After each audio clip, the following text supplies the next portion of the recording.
Although maybe we temper it a little bit because it's super, super early preseason football. However, two teams will be on the field playing real football. So there's plenty to talk about today with Damian Woody, Chris Mortensen, Louis Riddick. I'm Susie Colver. Before we take you to Canton for the Hall of Fame game, there's news off the top. It's the latest on Melvin Gordon. The Chargers running back has been a holdout from training camp as he seeks a new contract. We had previously reported that Gordon told the Chargers through his reps that if he does not receive a new deal, he'll sit out and demand a trade.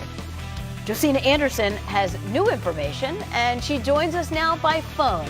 So hi, Josina, and what have you learned?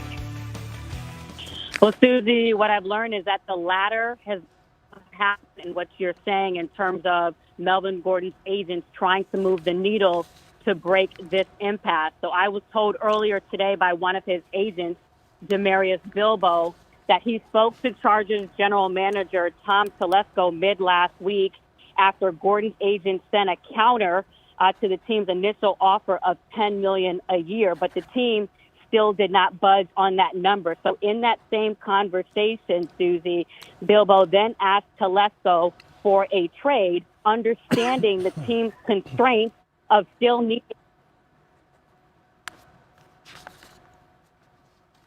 $20 million, still $5 million less than Drew Brees, $15 million a year less than Russell Wilson, Joey Bosa, Desmond King eligible for extensions themselves, and you got Mike Pouncey and Hunter Henry in the pipeline. And also with the fact that the Chargers feel like they have depth at the position with Austin Eckler, who averaged 5.2 yards per carry when Gordon was hurt, and also Justin Jackson, who's a bigger back who filled in as well. But my understanding is that the Chargers did not acquiesce to Bilbo's trade request in terms of denying him the ability to seek trade partners.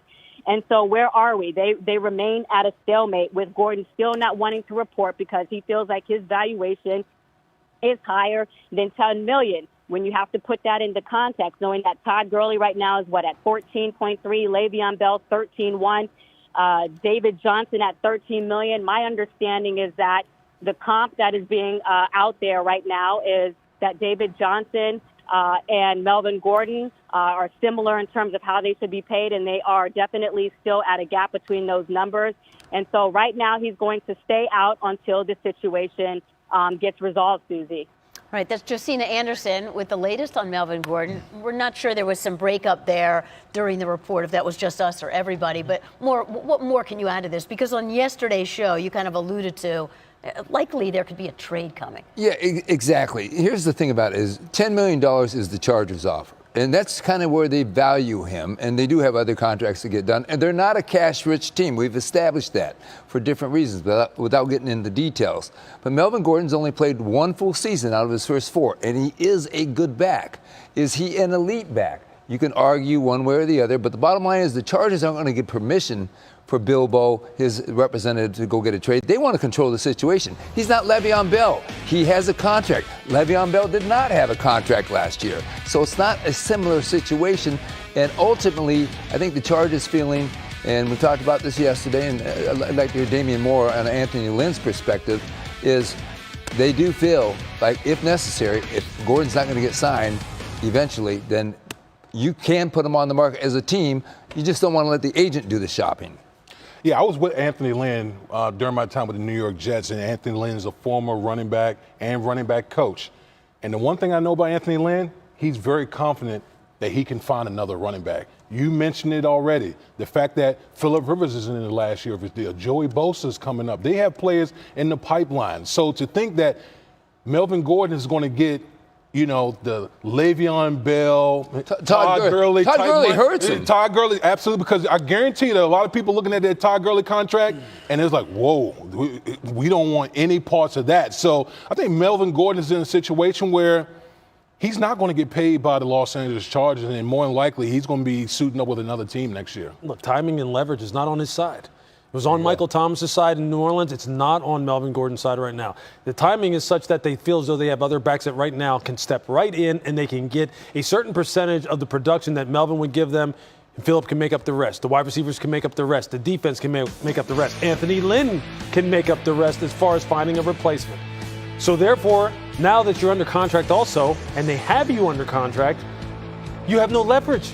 So now it's one of these situations where you're right. The team is going to control the whole situation. If they decide to trade him, they'll trade him to where they want to trade him. And unfortunately, the only option he has is, again, we've said it how many times over the past couple of weeks. Well, I can withhold my services. Well, if the team doesn't feel as though your services are such that they need to extend themselves, you're stuck.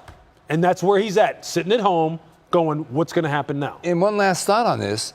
Say the Chargers found a trade partner. We were kicking it around like, what about the Packers? He played in Wisconsin, high school, college, all that stuff. They might need a running back. But then you've got to convince them that they will pay you Todd Gurley type of money. So it's a lot of moving parts there. But, I do think it's a story we will be following right up to, the end of the preseason. And you know what? Anthony Lynn may feel confident about finding another running back, but from Phillip Rivers' perspective, the last time he had double-digit wins like this past season was back in 2009 with LT. They went 13-3.